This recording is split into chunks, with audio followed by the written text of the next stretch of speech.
Well, Megillah is a little bit more liberal as far as other languages.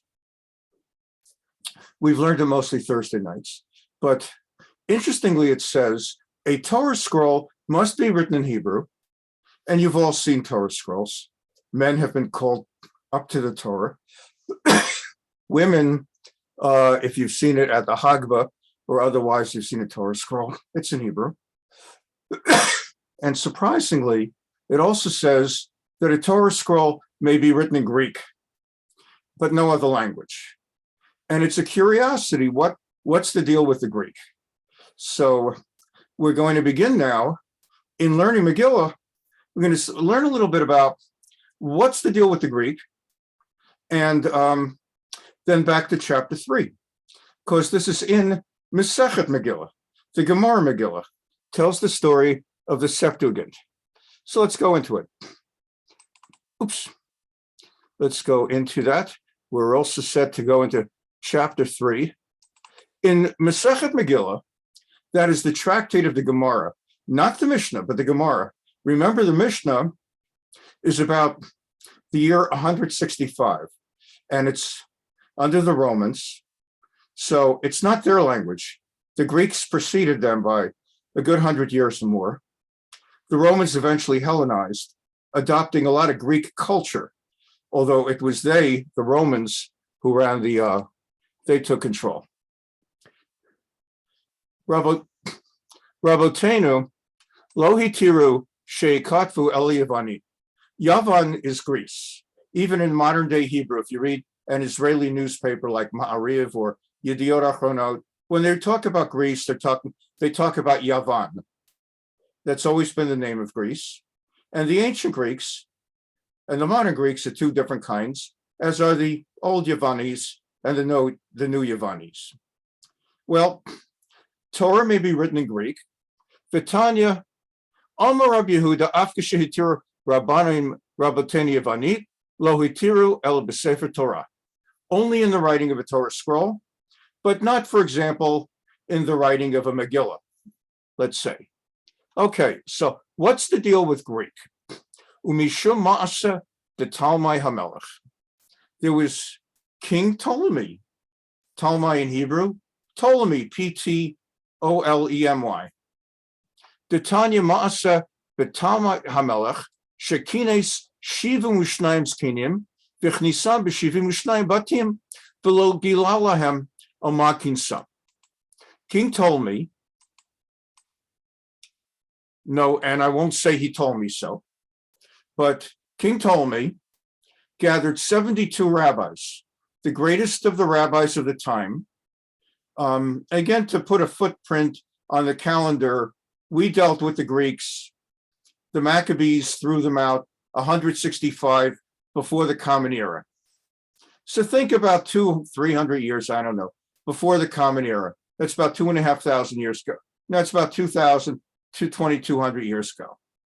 Okay, he gathered 72 rabbinic sages, brought them into a palace, and or 72 different buildings, and he put them into 72 separate rooms, compelling each one to prepare a complete translation of the Chumash, the 5 books of Moshe, Bereshit, Shmos, Vayikra, Bamidbar, Devarim, Genesis, Exodus, Leviticus, Numbers, Deuteronomy, to translate that all from Hebrew into Greek.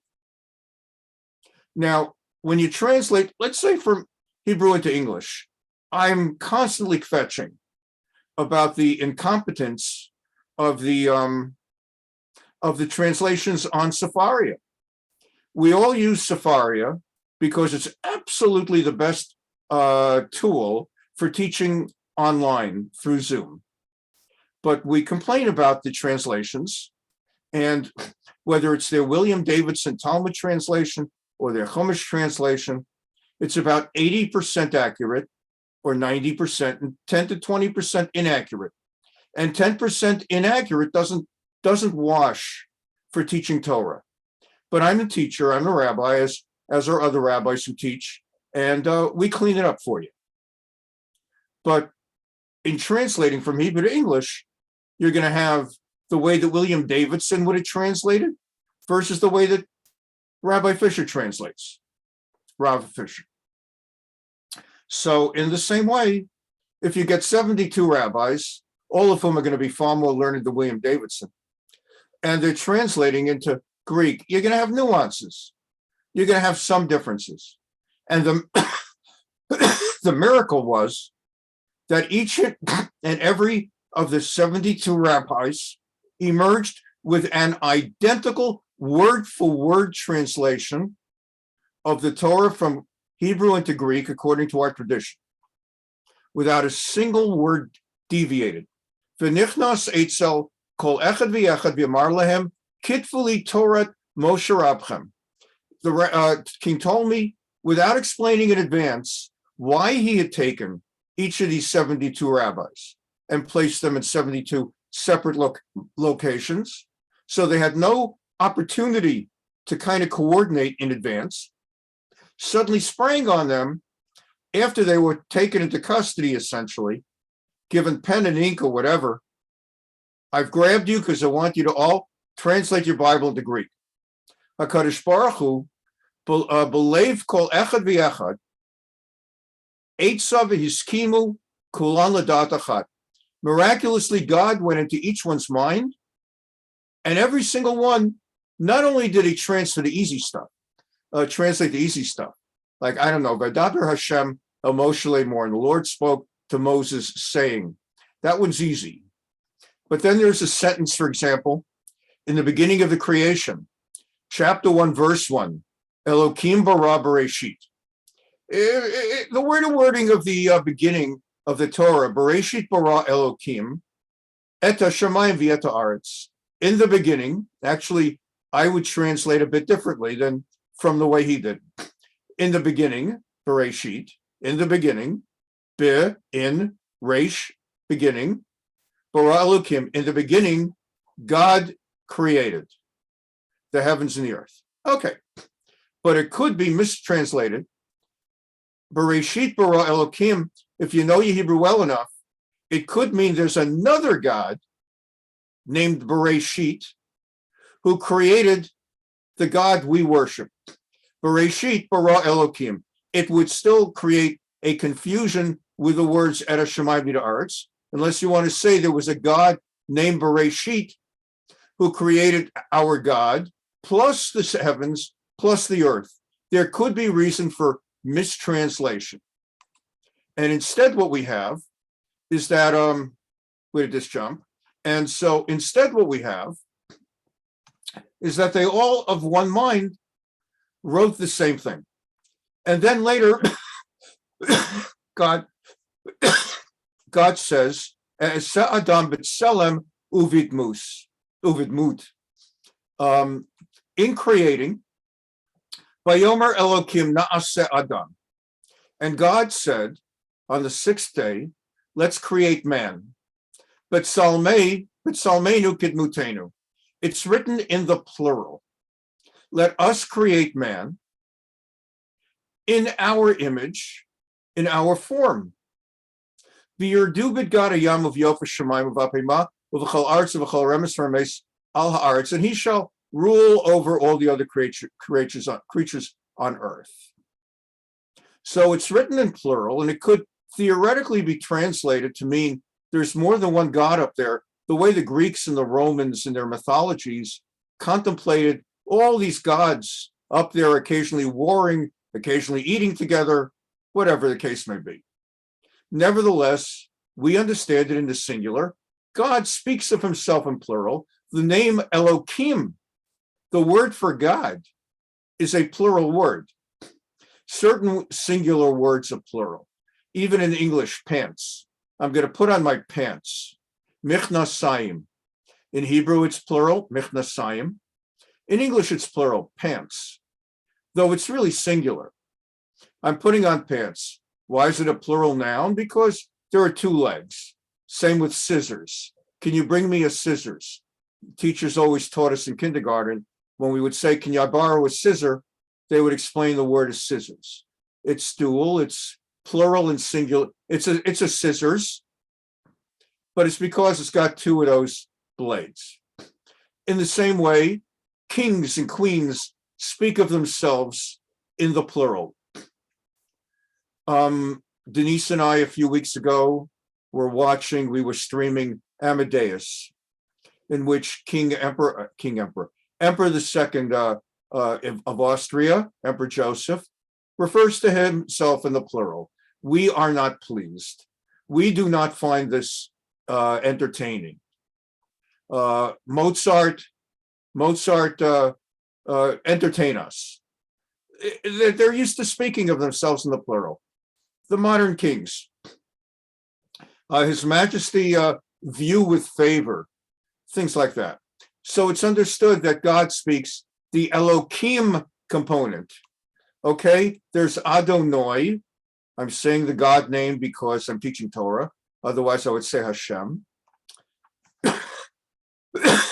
Adonai is singular. That's Adon, that's Lord. So when God speaks of himself as Lord, it's singular. When Elohim, or we don't like to say God's name in vain, so we say Elohim, although translated correctly in English, singular God, Hebrew, it's a plural, so the proper grammar is na'aseh. Nevertheless, the idea that they all thought of translating in the singular, and none of them thought of translating in the plural, and so on and so forth. The fact that there are many different verses, and it just lists them in the Gemara, many verses that were susceptible to more than one translation, and nevertheless, all 72 had it identical. As a result of that, it's considered that God miraculously treated the Greek language. Consequently, a Torah in the, if you're stuck, could be written up in Greek. Of course, we don't do it. The obvious reason, it's like not even a joke. It's just almost, it calls for saying it's all Greek to me. To be calling someone up to be reading in Greek, and nevertheless, to be aware of that particular phenomenon. Okay, so now we go forward with the concept of multiple languages, and remember that the Megillah is being sent in all the different languages to the 127 provinces of King Achashverosh. At the end of the story, when we're done with chapter 10, Mordechai and Esther canonize, they conclude writing the book, knowing that it will be disseminated throughout the entire empire. Their challenge becomes to get it through the censors. So it has to be pro-Achashverosh, may not say that he's more evil than Haman, though our tradition is that he was, must categorize him and characterize him as a friend of the Jews and the good guy in the story, when in fact he's a bad guy in the story, as evil or more evil than Haman, and it will be sent in various languages. The holy language will be Hebrew. The second will be Greek. God's name will not appear anywhere in the story because of a concern that it might be thrown away, or the text may otherwise be treated as, disrespectfully. So the name God will not appear anywhere. It will be hidden, haster aster at panai. God will hide his face in this story, and his entire presence in the story is hidden. The ongoing miracles, where instead of manifest miracles like the splitting of the Red Sea, the falling of food from the sky like man, instead you have the miracles of a confluence of just so happens. This just so happened, followed that just so happened, followed this just so happened, saving the Jewish people. B'chodesh Rishon, b'chodesh Nisan. So where we are up to in the story, as we move more quickly now, in our first 5 classes with lots of background, including Mishnayos and Gemaras, so we've covered 2.5 chapters. Now we have 7 chapters or so to go, and we move more quickly, though continuing to bring in extra depth and advanced texts like we just brought in with the Gemara, as we just put it. Now, what happens mostly is most of this is happening 11 months before the planned destruction of the Jewish people, which instead turns into the Jews destroying our enemies. Most of the story takes place in April at Pesach time. And when you're thinking of Purim, you're really not thinking of Pesach at all. You're not thinking of matzah and seders, but actually it's all happening at Pesach time. According to the Midrash, and according to text we're going to look at, he's going to, first of all, Haman does his thingy in Chodesh Nisan. That's the month of Pesach. That's April. B'shtei Shana, B'shnat Shtei Misrei L'Melech Achashverosh. And so that we have our timeline again, just to refresh your memory. You have King Achashverosh, and it's in his third year, at the beginning of the third year, that he has the big party, the banquet that begins the whole story. I often point out Uncle Yaakov. My Uncle Yaakov used to learn, and I used to learn Gemara. Every Shabbos, I would walk an hour and a quarter as a high school teenager to Uncle Yaakov and Bubby and Zadie, my maternal grandparents. They lived in East Flatbush. We lived literally on the other side of the tracks. We were on the better side on Foster Avenue and East 57th Street, between Foster and Farragut. And they lived in East Flatbush on 45th and I forgot the side street. I'd walk an hour and a quarter every Shabbos after lunch, and I'd learn an hour of Gemara with Uncle Yaakov. I'd arrive, Bubby would say, since Yaakov was about 35, still not married, she'd say Berela, which is my Yiddish name for dove. A dove is a bear, and in Yiddish it's Berela. Berela, talk to Jackie, and Jackie was Yaakov in English. Talk to Jackie and tell him to get married. So it would start with that for 3 minutes, and then he would learn Gemara with me. And one of Uncle Yaakov's teachings was, he would say, not meaning it literally, he would say, I don't trust Rashi. Rashi is the great commentator of the Chumash, Gemara, and Navi, and so many texts. And he would say, I don't trust Rashi, which he learned from his chavrusa, his chavruta, the guy that he learned with during the week in Yeshiva Chaim Berlin in Brooklyn. And he explained to me what he meant is, Rashi cites everything. Rashi tells you where it comes from. When there's a reference in the Chumash to something, Rashi will say, well, look this up. Just as you and I just did a little bit earlier this morning, as I was taking you not only in the Gemara, citing the verse in chapter 1, verse 1, but then I brought you to the verse. So Uncle Yaakov taught me never trust Rashi in the sense of go and look at the verse yourself. Don't simply satisfy yourself with Rashi footnoting you, but go to the verse, and over the years, you will gain greater currency and familiarity with the verses. It plants itself better. Okay. So I'm not just going to trust the Megillah. I want to see it for myself. Bishnat Shalosh Namacha. So what we see is that in the third year of his reign, that's when he made the party. Okay, that's the third year of his reign. And that's when he has Vashti killed, all in chapter 1. And then he gets lonely. And if you don't look carefully, it seems like it's a week or two later. He's got no wife with him in bed. Agar hadavar ha'ele, after those things. After he calmed down, Zachar Vashti, he remembered her. So it seems like it's a few weeks later, but it's actually not a few weeks later. It's years and years later.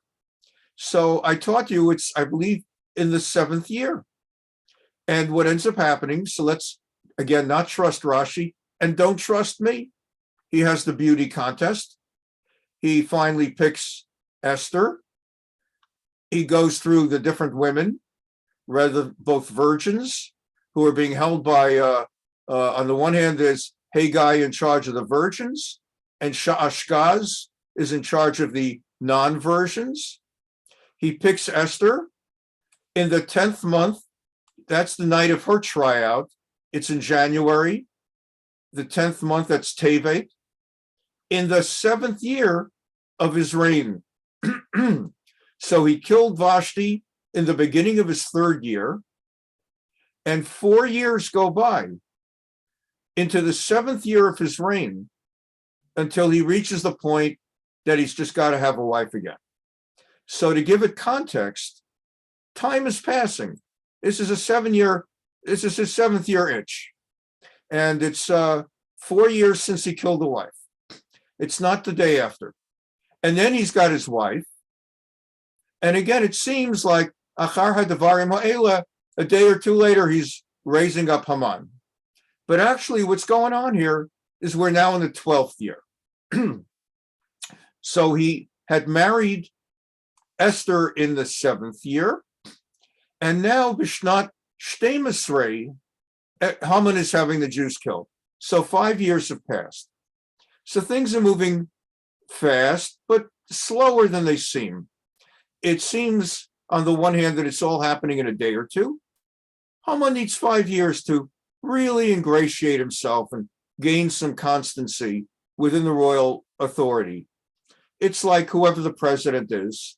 Right now, it's Joe Biden, it was Trump, it was Obama, whatever, and they announced their cabinet.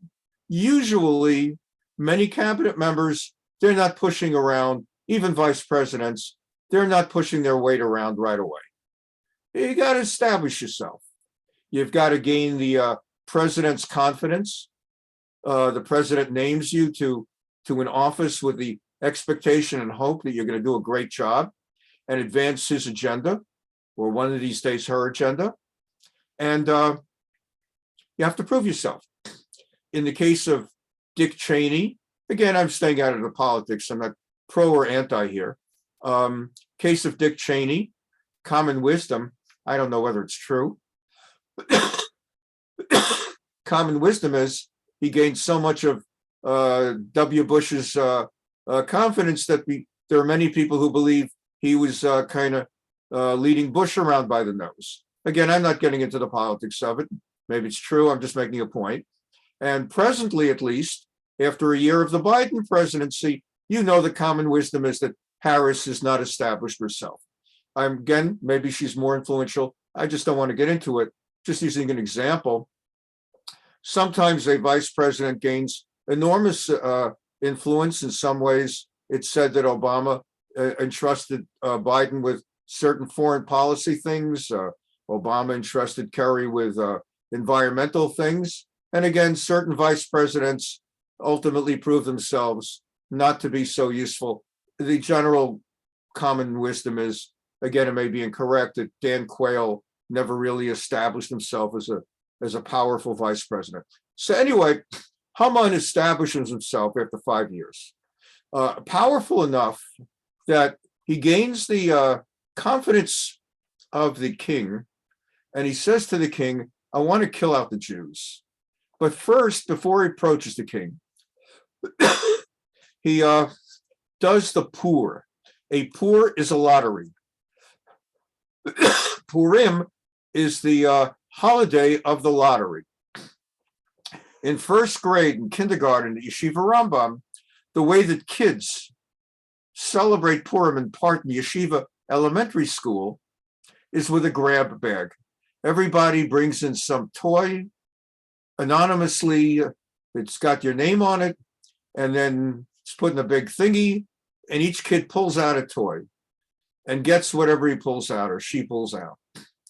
And so everybody knew every year Barry Wexler brought Scrabble. So that's the one game we all knew that was Barry Wexler. He brings Scrabble every year. His parents were killjoys because they were smart. His father was a lawyer and he was going to be a genius, and he always had the highest GPA. Even in grade 1, Barry Wexler was the genius to beat. So his parents' idea of a fun game, while the rest of us had rock'em sock'em robots and trains, Barry Wexler already was pushing Scrabble in first grade, where kids were still too young to worry about things like spelling. Anyway, what's the deal with the grab bag? To teach us to reenact like a lottery. You know, just random, whatever toy or game you pick. Purim, the game of lottery, the holiday of lottery. So he chose month by month, according to our tradition, in the text, he did a double lottery. First, he took the numbers 1 to 30, and he picked the number, I guess, was it 14 or 13? And then he picks the month, and he picks the month of Agar. Agar, since this is April, he's taking, this is happening in Nisan, Pesach time, a few days before Pesach. It happens to be that it's going to be as far away in the calendar as possible. The last month, that is March. Adar will be March. Our mindsets, we think of a calendar of January to December, or maybe September to August if we're thinking Tishrei, which we're really not. But in those times, remember, it's April is the beginning of the Jewish calendar. That's really HaChodesh HaRishon. In Parashat Bo, chapter 12 of the book of Shemot by Exodus, that's where we're commanded our first national mitzvah. This is the first month of the Jewish year, which is the reason the Torah speaks about September and Tishrei. That new year is actually B'chodesh HaShvi'i, the 7th month, because the first month is Nisan. Okay, so this is going to happen in March. That's going to be the other side of the calendar 11 months from now. According to the Megillah, Haman now approaches Achashverosh, keeping in mind again that the Gemara makes clear that does not go through Achashverosh's censorship. That's internal for the Jews to know.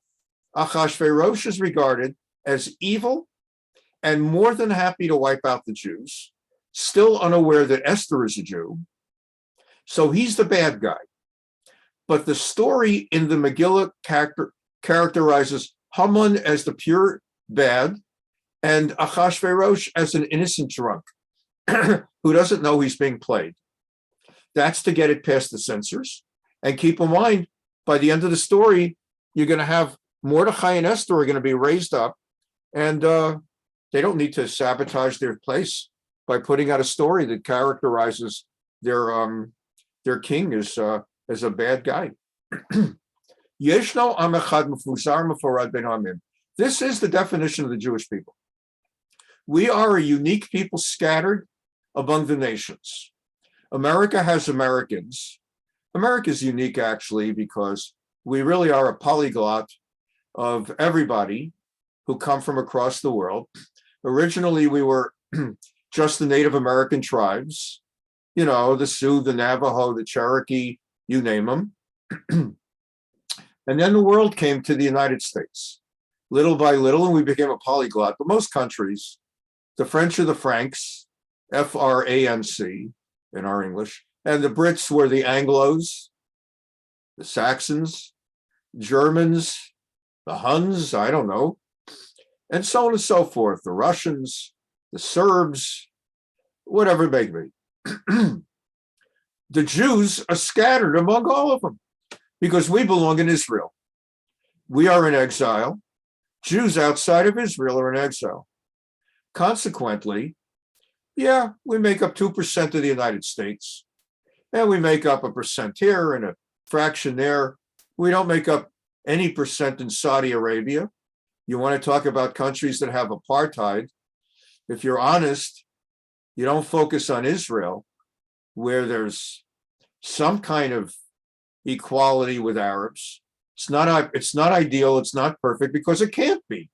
Because Arabs, whenever Israel has tried to give them 100%, there's no difference between us, you end up with terrorist attacks. Unfortunately, but that's what 60, 70 years of Israel have shown us. So they need a wall because it cuts down on the importing of belt bombs and of suicide belts and other kinds of weapons and other terrorists. Unfortunately, the wall became a necessity.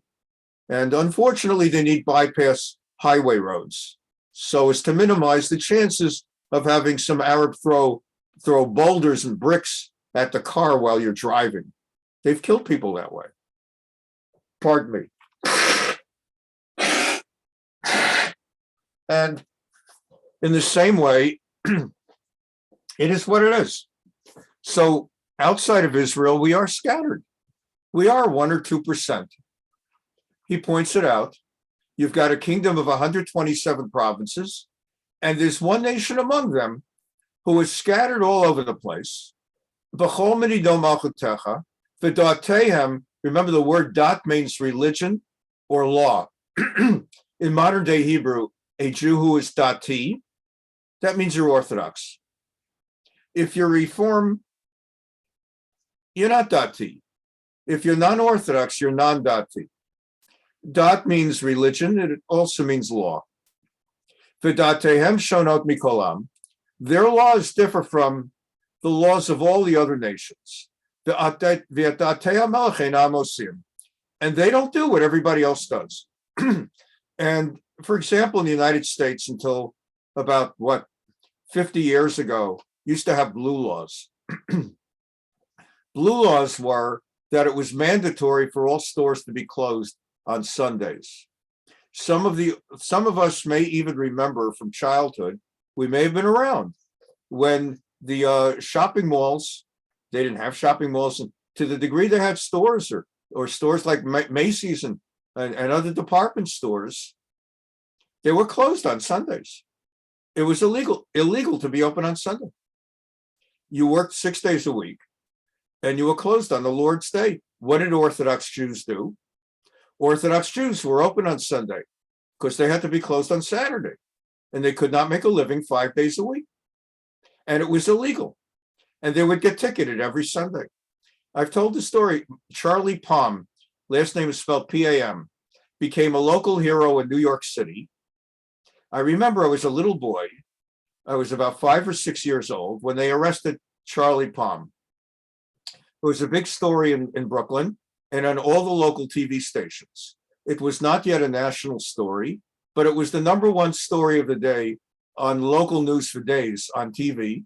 He would be open every Sunday, as my father's and his brother were, and everybody, all the Orthodox on the Lower East Side, were open on Sunday, closed on Saturday, and they would get ticketed every week.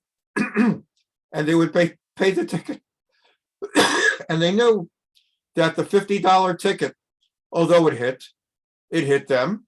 It's $2,500 a year, but they did better financially paying the ticket and still generating a day of business than staying closed. And Charlie Palm decided one day, I'm not paying the ticket anymore. So he took the ticket he wouldn't pay, and they threw him in prison or in jail.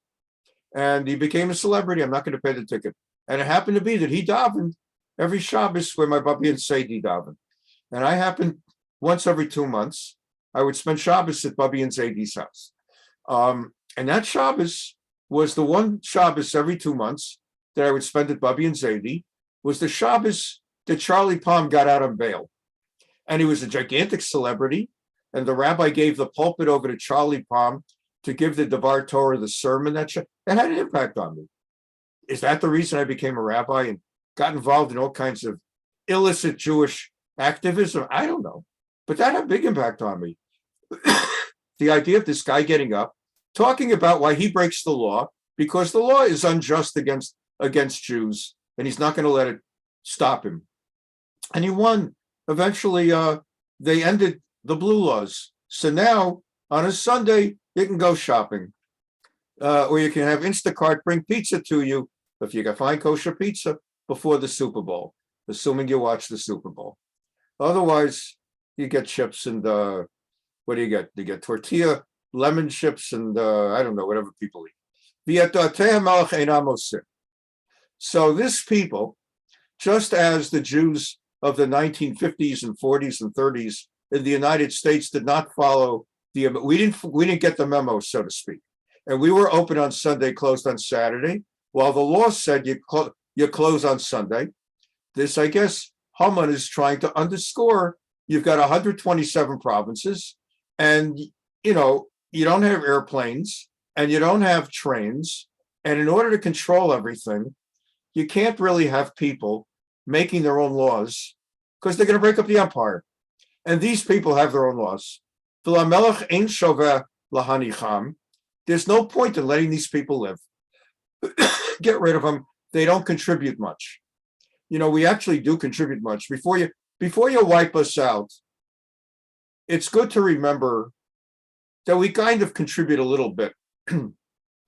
I often talk about some of the things that Denise and I watch when we stream stuff.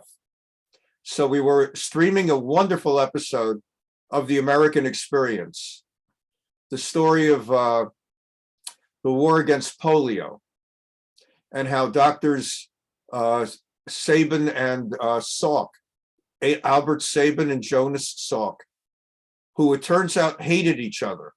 I had no idea. Everybody who did know about them learns about the two Jewish doctors who fought polio. It's not really known how much they hated each other because they were in competition. Who's going to do it first and who's got the better approach? One of them felt that it should be done the time-tested way, namely you create the living disease and you kill it and you put the dead disease into the body. And the other one said there's no time. You got to put the living disease. I don't know. I don't remember all the details, but there are two different approaches. And some of us may even remember one approach played itself ultimately. They would kind of dig a little bit of skin out of your arm and give you the injection. And the other guy had the drink with the little sugar that came next. Anyway, it was two Jews. And by the way, as I said, they didn't even like each other, but they brought an end to polio. And it's not well known, but a guy named Waldemar Hafkin, in English, Haffkine, Hafkin, who was an Orthodox Jew, Shomer Shabbos, brought an end to cholera. To the degree that there's any cholera nowadays, it's because of societies that don't vaccinate. Hafkin, about 100 years ago, he's a Russian Jew, I think Odessa, or one of those places they were trying to kill out the Jews. He created the vaccine for cholera, saved millions upon millions of people. And people were afraid to try it. And they were dying like flies. So he believed in it so much, he tried it first on himself. If he was wrong, he'd be dead. And he risked his life. He was that sure of it. And Hafkin's vaccine put an end to cholera. Cholera was so common that it became a curse. When you hated someone, you would refer to the person as a cholera. A cholera it's an insult, meaning they're like a cholera disease. Frankly, the modern disease of our time, the current pandemic. Where would we be without the Jews at the center of both Pfizer and Moderna? So before you wipe out Jews, it's good to understand who you're wiping out. Ein shovel halicham. Jews have a lot to give to a society. But you know the story about all the Jewish Nobel Prize winners. Haman says, I urge you, I'm only an advisor. I urge you to put out a decree to kill him out.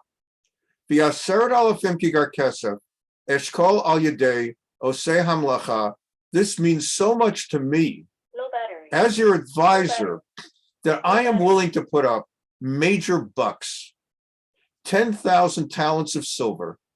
I'm ready personally to gather a crowdfunding and pop that into the royal treasury to the degree that there's any cost involved in hiring extra cops, extra street killers to kill out all the Jews. And the king does something extraordinary. Any royal decree needs to have the king's signet ring. It's a ring that has like an impression on it. And you've seen this in the movies or whatever. They put a little hot wax, typically red wax, on the envelope or on the page, and then they imprint it with the decree, with the signet ring. Only the king is allowed to have that particular design on the ring. There's only one such ring in the kingdom. Whoever's got it can issue decrees and send out royal letters. If the king gives that ring to Haman, the king no longer has the ring. There's only one of them. And he takes his ring and he gives it to Haman. He gives it to Haman, the Agagite, Agagi. What is an Agagite? An Agagite, he's a descendant of Agag. King Agag was the king of the Amalekites, the Amaleki, at the time of King Saul, our first king, King Shaul. We're not up to him yet. We will be soon in our Tuesday night class. Tuesday night, we learn Navi, prophets. We're currently learning Shmuel Aleph, first Shmuel. We are past the birth of Shmuel, and we're at the point of Eli the Kohen and his sons Chofni and Pinchas, who do not meet the grade. We just finished chapter 2 or chapter 3, the rise and emergence of Shmuel, Samuel as the prophet. Soon he will be anointing King Saul as he grows up, Shaul HaMelech.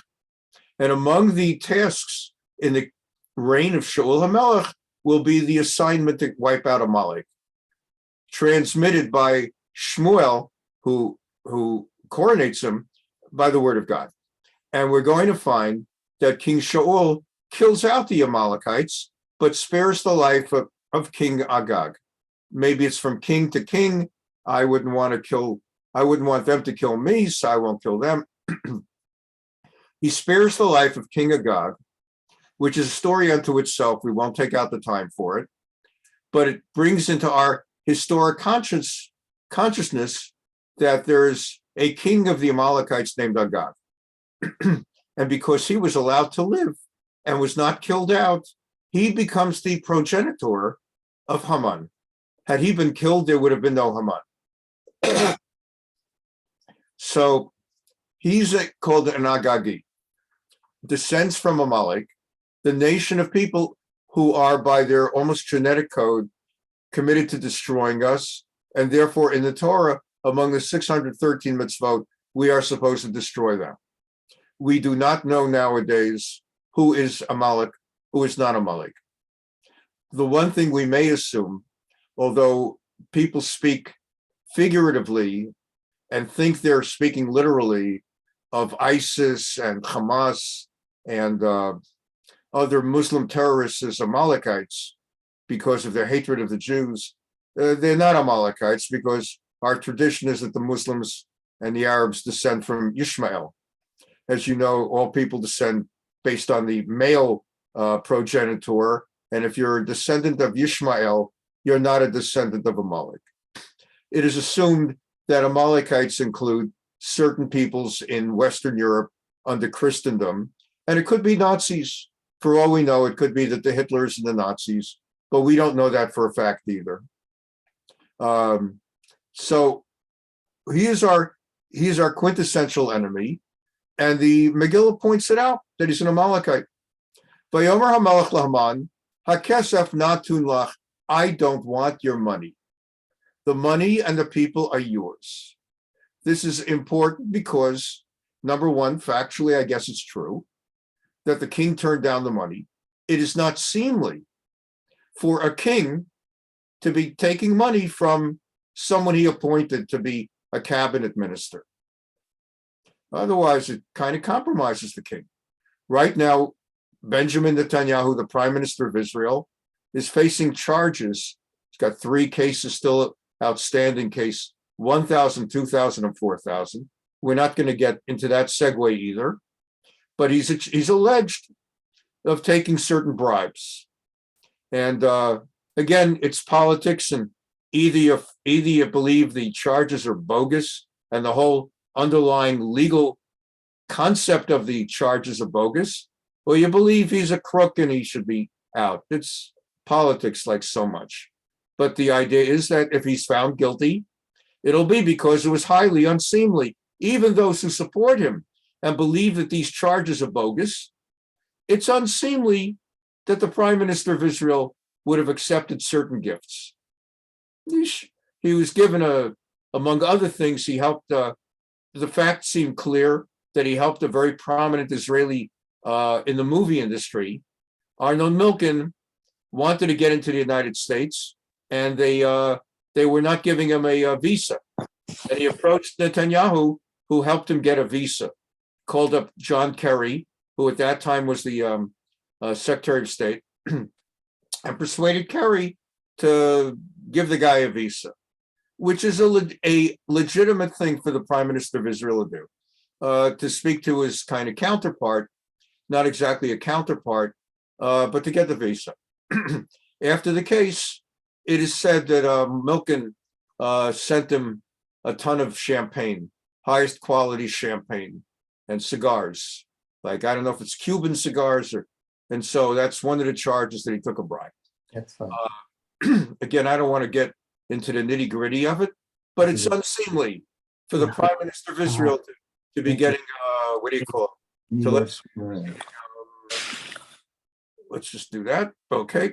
So it's unseemly for the Prime Minister of Israel to be taking more than a bottle of champagne. You want to give me a bottle of champagne for my anniversary? Thank you. You want to give me a cigar? Just had a kid? Thank you. But okay. So Achashverosh says, I don't want your money, but fine, kill out the Jews. Here is my ring. Make the decree and do to the Jews whatever you feel like. By Karuso Freyamelech, so this is the 13th of Nisan. When is Pesach? The 15th of Nisan. It's 2 days before Pesach. What are you doing 2 days before Pesach? I'll tell you what I'm doing. I'm buying aluminum foil, and we're lining the kitchen counter with aluminum foil, unless you have marble, granite. Rebbetzin Ellen Zichrona Livracha, after several years of our marriage, was very persuasive that we should get rid of this ceramic tile and move to granite, and get rid of the porcelain sink and move to stainless steel, so we could kosher it for Pesach. 13th of Pesach, 13th of Nisan.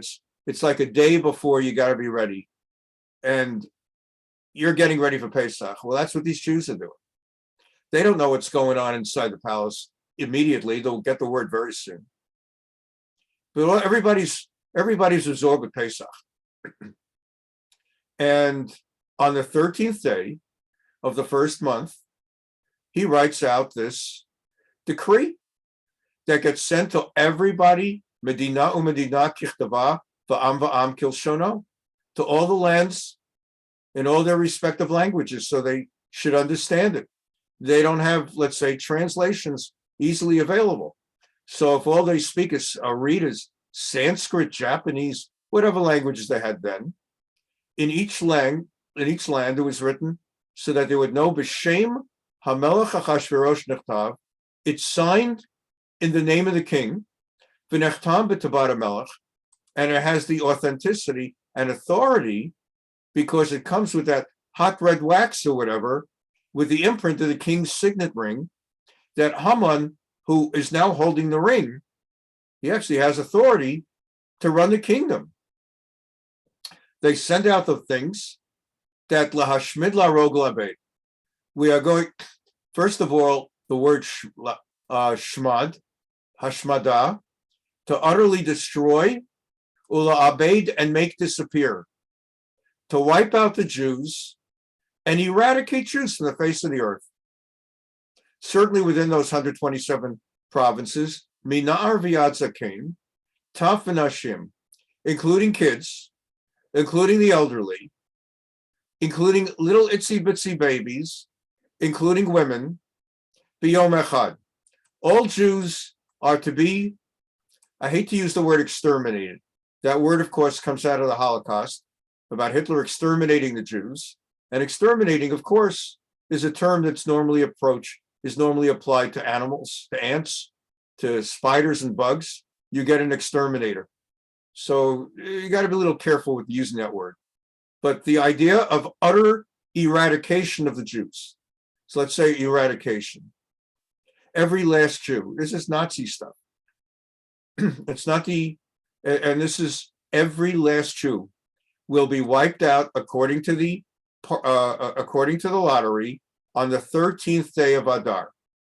So this is going out on the 13th day of Nisan, 13th day of Nisan, that all Jews are to be wiped out on the 13th day of the 12th month Adar. And you may take their shalal. You know, what is a shalal? Shalal correctly is translated as booty or plunder. Shalal, when you go to war, what's the first objective of war? First objective is to get home safely. It doesn't do you much good winning if you get killed. You'd love to get home safely. Second objective is to win. Whatever you're fighting for, to fight for land, you're fighting for your king, whatever it is that's motivating you to fight. If on top of all that you come home with spoils, plunder, the wealth of the people you conquered, that's extra. That's the reference, by the way, in Eshet Chayil. Gimalatu tov v'lo ra, kol yemei chayaha, the wife who treats her husband with good, never with bad, all the days of her life. In the sentence before, it says, Batach ba lev bala v'shala lo yachsar. The husband has trust in his wife. He can rely on her. He can count on her. Batach ba lev bala. The husband's heart relies on his wife. V'shala lo yachsar. And beyond what he relies on, looking back, he realizes he got more good from the wife and from the marriage than he even bargained for, than he even imagined he would get. He knew he's marrying someone because she meets whatever he's hoping, whatever. Different people are looking for different things, whether their focus is on appearance or on the soul of the person, their heart, their character, their this, their that. Whether she's someone that'll give him babies, make a good wife, a good mother. And sometimes later on, those were the things he was focused on. And it turns out he got a lot more than he thought he would get, a lot more good. So that's shalal. The shalal lo yachsar, and he ends up not with plunder in his marriage, but he ends up with more benefit than he ever could have imagined. In the same way here, plunder. I'm giving the purpose is to eradicate the Jews. That's the point of the decree. Everybody go out, kill yourself as many Jews as you can, so that by the end of the day, the 13th of Adar in March, in 11 months, there's not a Jewish baby, male or female, not an old Jew, 100 years old. There's not a Jew left. And on top of it, you can take all their property. As we have imagery from the Holocaust of people who took pianos and people who took houses and people who took all kinds of things. There's an interesting movie. It's kind of a wonderful movie in its own way. 1945. That's the name of the movie. 1945. Came out a few years ago.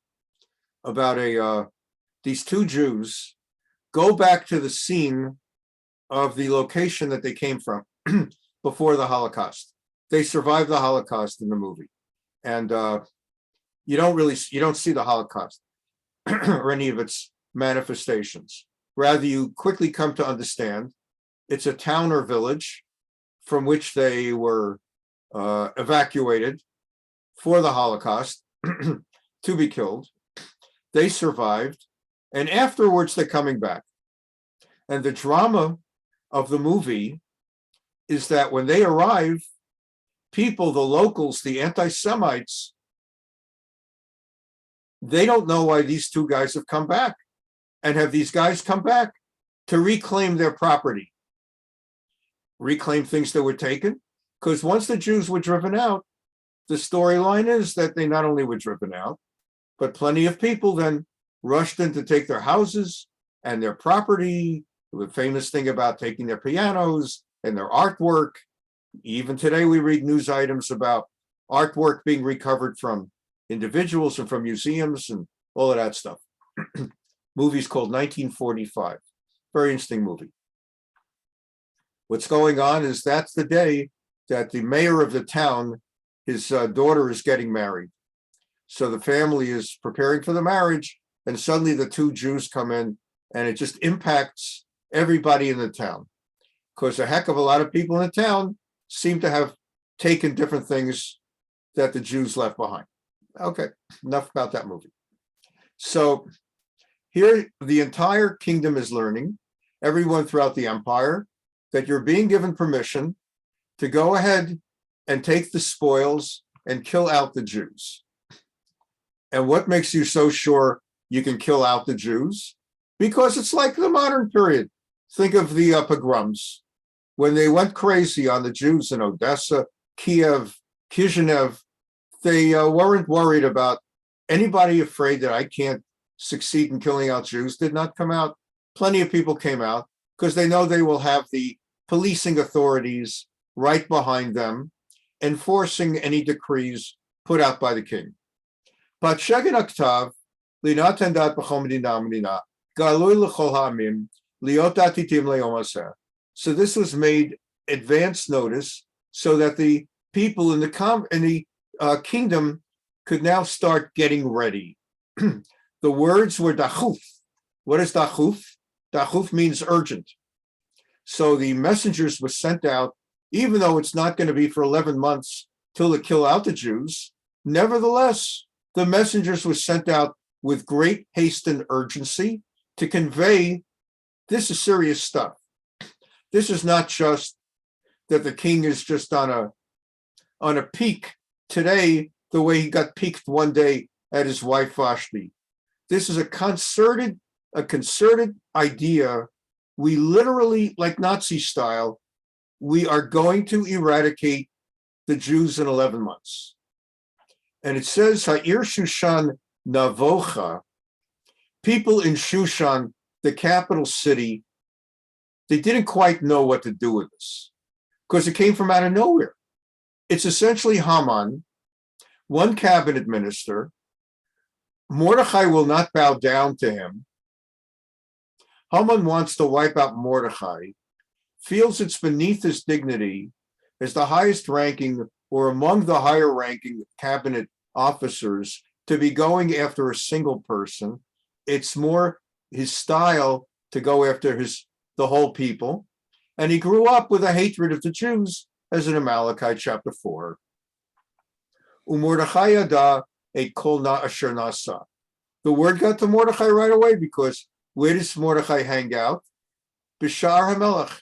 Again, going back just for a moment, like Uncle Yaakov, don't trust Rashi, don't trust Rabbi Fischer. Just once again, very, very rapidly, chapter 31 in Mishlei and Proverbs, that's where we have Eshet Chayil. So, and it's not the whole chapter. The first part of the chapter actually is Shlomo HaMelech, King Solomon speaking lovingly, remembering his mother. Many believe that his mother is the role model for Eshet Chayil that carries the rest of chapter 31 that closes out the book of Mishlei. It's alphabetical, and in Pasuk Chaf Gimel, Noda b'sharim ba'ala b'shivto imsiknei aretz.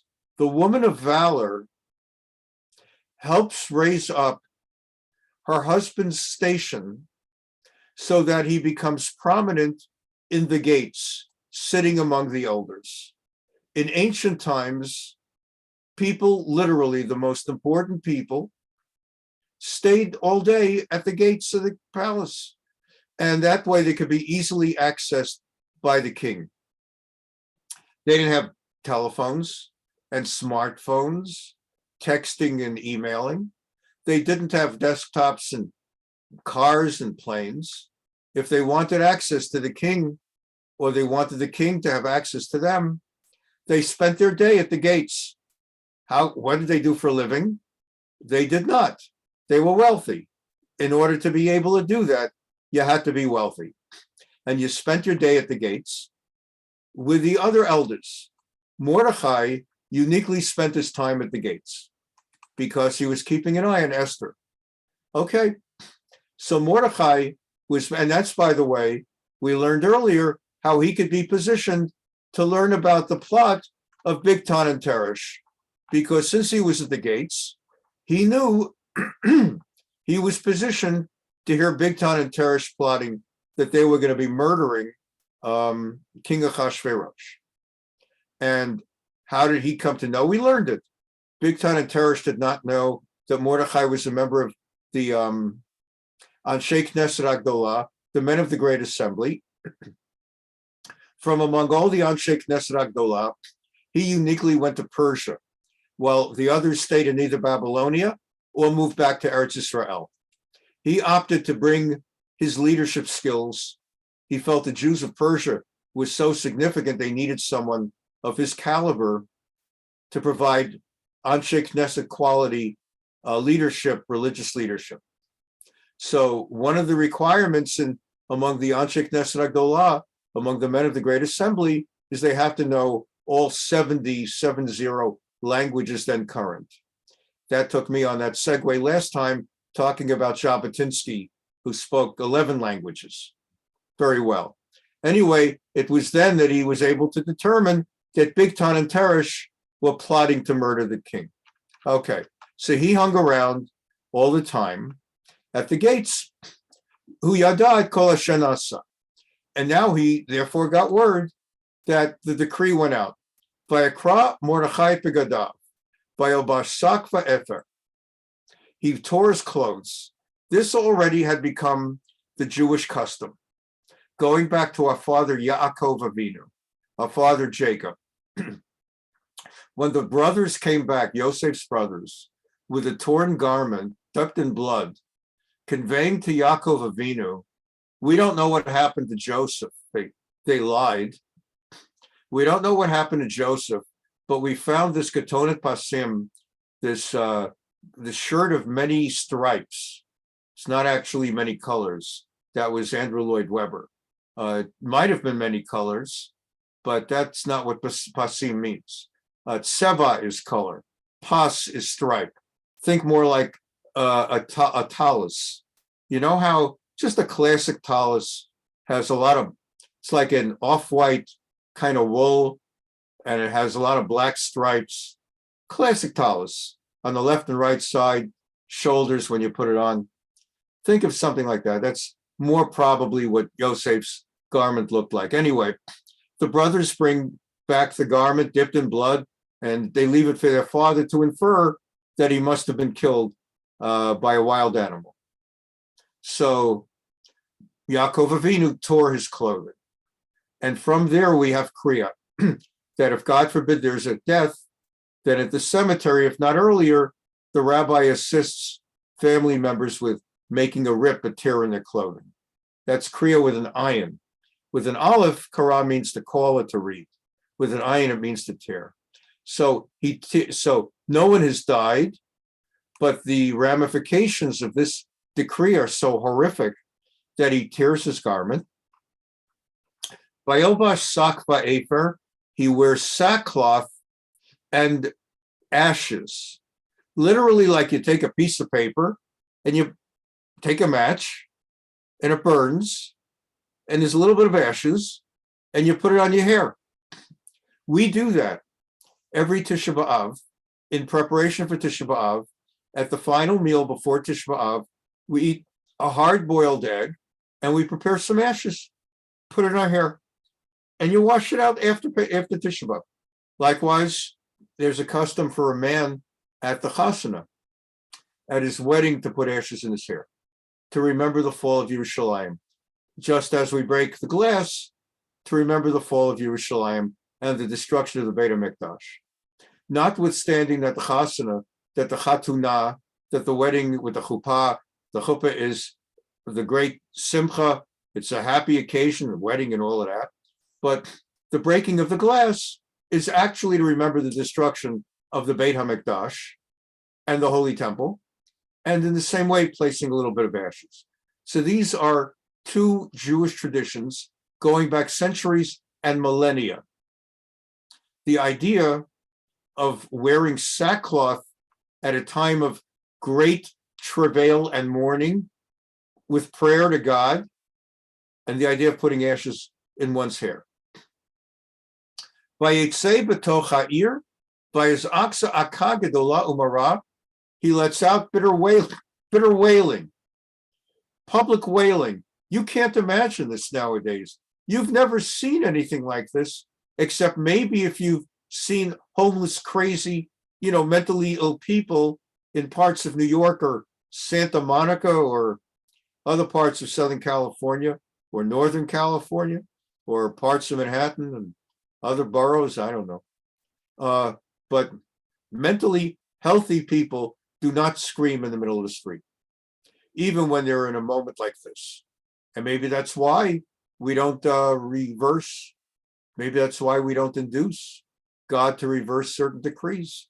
What would have happened if all the Jews of Poland, I don't know, Germany, had gone into the streets wearing sackcloth and with ashes in their hair, with bitter wailing? What would have happened in the 1930s if American Jewry, if you'll tell me it was too dangerous in Poland and Germany by then, which I don't know, like in 1933, if Hitler arose in March 5, 1933, and the Nuremberg laws are not till 35, and Kristallnacht is not until 1938, so it's not clear what Jews might have been able to do during those few years before Kristallnacht. You did have the Nazis marching and the SS and the Nazi youth beating Jews up in the street, but certainly in the United States, it was possible. Jews, imagine if 1 million Jews sat in the streets of Washington, D.C. in sackcloth.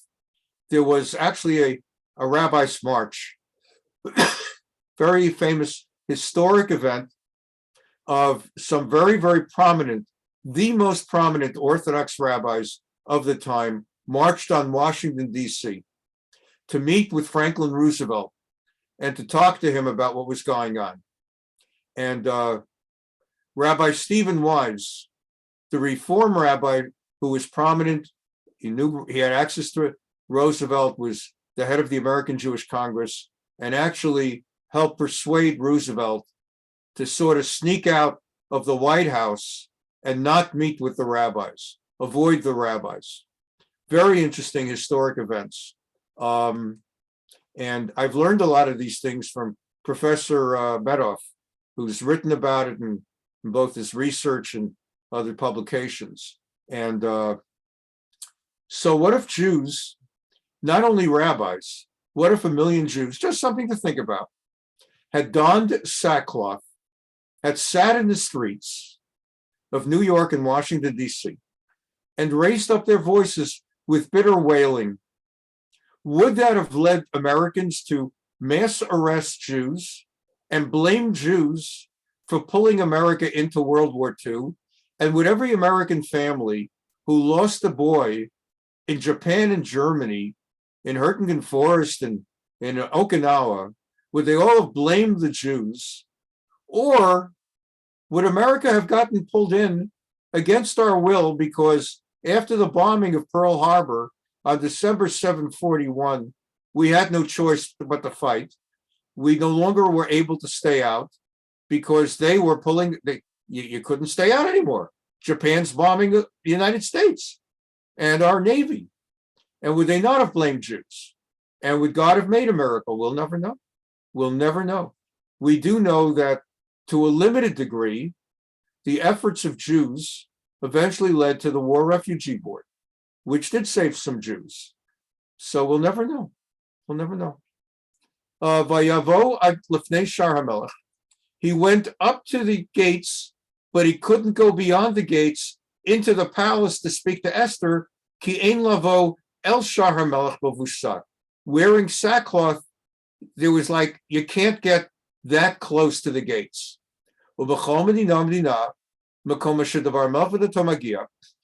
appears that the provinces, not all the provinces got the decree because there was so widespread. But wherever the decree did reach, the Jews were in mourning. Evo, what's Avelus? Avelus, God forbid someone dies, and there's a Shiva. The family's in Avelus. Avelut means mourning, M-O-U-R-N. There was great mourning V'tzom uvechi umisped. Som means to fast. Again, when people hear about terrible things, do they fast?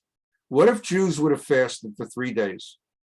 Again, American Jews sitting in the streets. We happen to know, I believe it was A. Philip Randolph.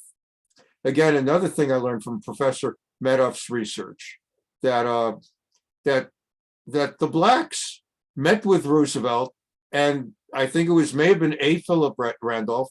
I may have the wrong guy. I know there was Bayard Rustin back then, Bayard Rustin, but the threat will bring thousands, tens of thousands, hundreds of thousands of blacks into the streets of Washington, D.C. if you don't give us certain rights.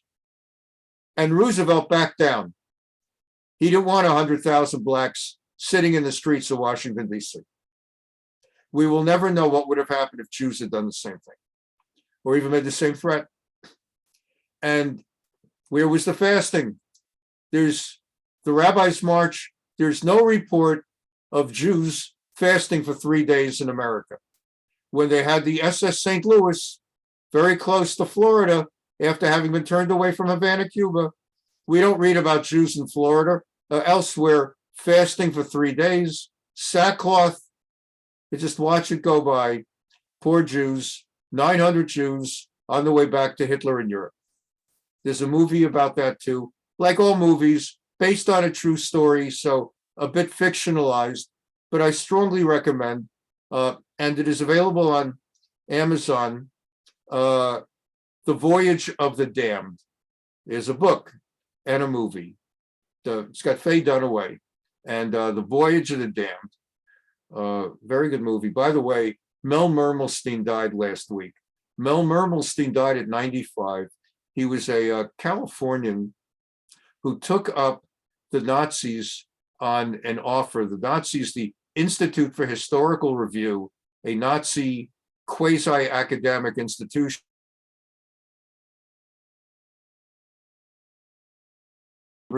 in Auschwitz. They deny that there were ever gas chambers. They believe it's a Jewish fiction. And they offered 50 grand to any Jew who could prove it. And nobody takes them up on it. And this guy Mermelstein took them up on it. Became a big story. According to the movie about Mermelstein's effort, it's a movie called Never Forget. A lot of fictionalization in it. It's called Never Forget. And it stars Leonard Nimoy, Mr. Spock, as Mel Mermelstein. And Mermelstein went to the ADL, according to the movie, and the ADL tried to talk him out of it. And he went to Simon Wiesenthal Center, according to the movie, and the Marvin Heyer and Abraham Cooper, according to the movie, also tried to talk him out of it. And he decided he's taking them up on that offer. And he will prove it. Very interesting movie. And historically, the fact is, he proved there had been gas chambers in Auschwitz, got an apology from them, and he got 90 grand. They had to settle. They had to pay him the 50 grand, plus they had to pay him 40 grand in legal fees. And he became famous for that. Just died last week at age 95. Evel Gadol Yehudim, V'tzom uvechi umisped. There was fasting. Lifkot is to cry. There was crying. Misped is like eulogies. At a, God forbid, a death, somebody delivers a hesped, a eulogy. That's the speech. When Sarah, our mother, died, that's the source of this. Vayavo Abraham lifkot l'Sarah v'lifkota, lispod l'Sarah v'lifkota. Abraham came to the children of Chet, lispod l'Sarah v'lifkota. Let's just don't believe Uncle Yaakov and don't believe me. It should be around chapter 23. When Sarah died, it says that Vayavo Abraham lispod l'Sarah v'lifkota. Abraham came lispod to say a hesped, to eulogize Sarah, v'lifkota, and to cry for Sarah. In the same way, the Jews were here involved in Evel Gadol La Yehudim, V'tzom uvechi umisped. that the Jews were deeply immersed in hesped. Sakva Efer Yutza Larabim. Not only was Mordechai wearing sakva Efer, okay, sackcloth and ashes, but the masses were encouraged likewise to don sackcloth and ashes and sit in the streets. Batavona narot Esther v'sarisaha be'agidula. Esther doesn't know what's flying. She's in the middle of it, in the middle of the forest, unaware of what's going on. How's that possible? Because she's the queen, and as we're going to find out very soon, she has not even seen the king for an extended period of time. She's in a different part of the palace. They live separately. I remember reading that Dick Nixon and Pat Nixon had separate bedrooms. And as I understand it, like a lot of the kings and queens in England, they have separate bedrooms. They manage to be in the same bedroom at night, but officially they have separate bedrooms and separate dressing areas. In fact, now that I'm thinking of it, Downton Abbey, every so often, Denise and I catch an episode of Downton Abbey. So, I mean, it's not being shown presently. The show has had its run, but it's still available, and occasionally we watch it. Sometimes it sounds like we spend all this time watching TV. We actually at night try to catch an hour or two of TV together because we're really working all day, even though under the same roof, so busy all day that's try to catch up at night like that. Downton Abbey. So Mr. Grantham, or the guy in charge, the Earl of Grantham, he's got his bedroom, and Lady Grantham has her bedroom. And they end up in bed together at night. It's not scandalous, they're married, but each one has their own bedroom. And a king and a queen with separate bedrooms, a king with a big harem, it's possible he doesn't even see the wife for a long time. And she doesn't know what's going on. So her maidens know what's going on because they're yentas. And not because they're female yentas, male yentas also. People, it's an interesting thing about people. People, I don't want to mention names, and I don't want to mention their degrees of relation to me. I'm very politically interested. I'm interested in the latest news out of Biden and out of Secretary of State Blinken and Prime Minister Netanyahu and Prime Minister Naftali Bennett. And I'm interested in the latest news and Mayor Adams in New York. And I'm interested in the news. I'm interested in politics. What's going to happen in Ukraine with Putin and what's going to happen with the economy and there's a lot of people don't know what's flying. But you know what they know? They know about the latest serial murderer. And I'm thinking of certain people particularly. I'm just not going to mention them out of respect to them. You give them a Richard Speck or a Hillside Strangler or a Boston Strangler or a Ted Bundy or any of these characters, they know every detail. They don't know the first thing about Ukraine and Putin. They don't know the first thing about, economy, inflation.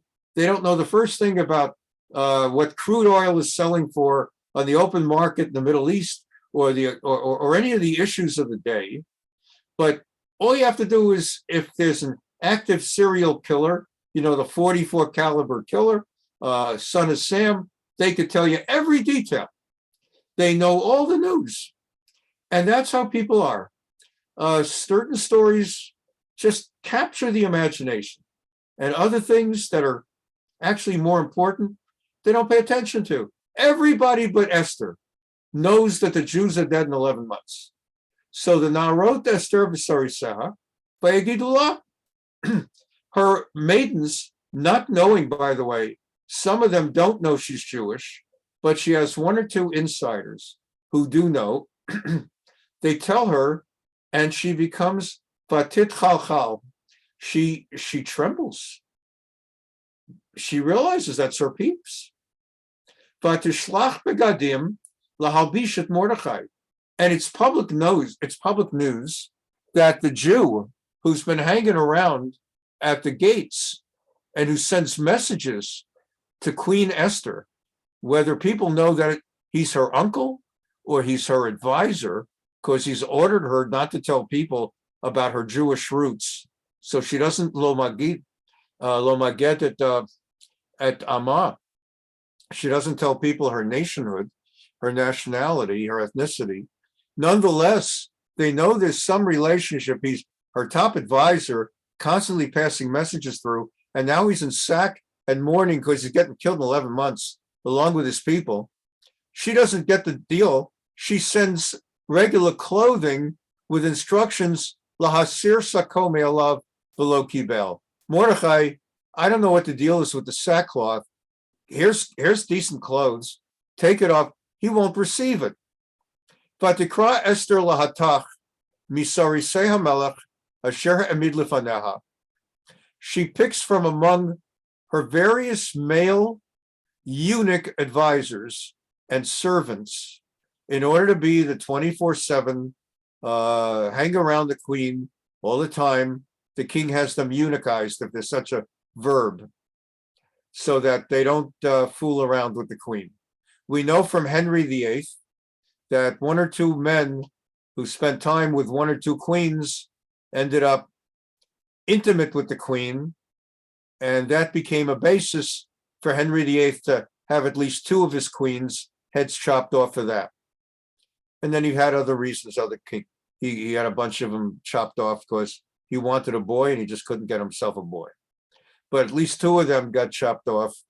And the guys, at least the queens, they had it easy. They just got their heads chopped off. The guys got disemboweled and quartered, which is definitely not a good way to spend a Sunday. It's one thing to follow the Super Bowl in quarters. It's another thing to get quartered. So Hatach, all the male assistants to the queen are eunuchs. That's what a saris is. A saris is a eunuch, not born that way, but chopped.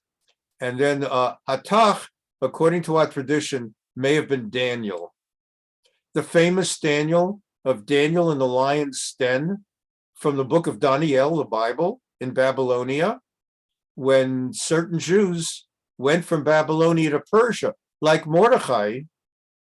Daniel may have come along and may have been assigned to Esther. So either Hatach is a Persian non-Jew who's been among those assigned to be a eunuch advisor and care for Esther, whom she entrusts more than any other, or it is Daniel, Daniel the Jew. Anyway, he's the most trusted. Vatitzaveh or Mordechai. She sends him out of the palace, since Mordechai is not allowed near the palace in sackcloth and ashes. She sends him out. Lodat Masev Yal Masev. This becomes a very, very famous aphorism and expression in Judaism. To know what's this and why is this? Why is this happening? What is it and why? You know, it's like in America after Watergate. So it became a very big expression. What did the president know and when did he know it? To this day, ever since Watergate. Before Watergate, that was not an expression. What did he know and when did he know it? Now it comes up for everything, to the degree, again, not getting into the politics of it, but for those who want to say that Trump was involved with a Russian scandal, what did he know? When did he know it? Or that Biden was involved with something with getting money from the Ukraine. What did he know? When did he know it? That's what they always say now. Whenever there's a scandal, Trump with January 6th or Obama with this, or what did he know and when did he know it? It all stems, you get an expression, it becomes part of the lingo of a society. This is part of Hebrew lingo, Jewish lingo, Ladat Mazeh B'Yal Mazeh, to know what is this and why is this. Vayetze, we're wrapping up now as we come to 12:30 here in the Pacific time. Vayetze Hatach Mordechai, or Rechova. So Daniel or Hatach meets, and Mordechai, knowing this guy, is the internal intermediary directly to Esther, tells the whole story. Here's what happened. And actually 10,000 talents of silver were offered, and the king even turned it down. And the king gave his ring to Haman to do to us whatever the heck he feels like. And so he's going to wipe us all out. And You got to go back to Esther and tell her she's got to do something. Lehitchanen ulavakesh tachanun. She's got to petition the king, and she's got to beg from him. And Hatach goes to Esther and transmits what he's been told internally by Mordechai. Not only the external information that there's some kind of horrific decree, but that it's on her shoulders. She's the last, or it seems she's the last avenue of salvation. Vatomer Esther lahatach, and with this we conclude for today because of time. In the middle of chapter 4, Esther tells Daniel, or Hatach, again, the Midrash says this is a Jew, Daniel, the leader of the Jews of Babylonia, or simply her most trusted non-Jewish eunuch. She orders through Mordechai, if you expect me to save the Jews, it's not that simple. Because in the kingdom, it's a well-known thing. Every servant of the king, Avdei HaMelech, knows, throughout all of the 127 provinces, you don't just show up in the presence of this king. Anybody who comes to the internal chamber of the king, whom the king is not first summoned by law of this kingdom, the king that for a moment is, upon seeing you, has the option. He's sitting on a throne with a golden scepter at his side. And if he takes hold of that scepter and points it to you, that's pretty cool. V'chaya, you're good to go. You'll be alive and have that conversation. V'ani lo nikreti lavo el hamelech shloshim yom. But if the king who has not summoned me for the last 30 days, haven't seen him, if he does not point that scepter, it's instant death. So it's not so simple that like we're getting together for night, every night we're getting together for dinner, and over dinner tonight I'll talk to him. I might get killed on the spot. This is all happening as we close today's class on the 13th of Nisan. It's Pesach in 2 days. And this is what she's got to worry about when she should be trying. She's got her hands full. How the heck? This is stuff that's not in the text. How the heck is she going to observe Pesach in Achashverosh's palace? Is he bringing in matzah? Is she going to have a Seder? You think he's having a Seder? How is she going to have Pesach? How does she do it every year? He's at the gates and he goes home. This year, though, what's he going to do for the Seder? They've just been told they're going to all be wiped out. So that's where we leave the story today. Let me stop the recording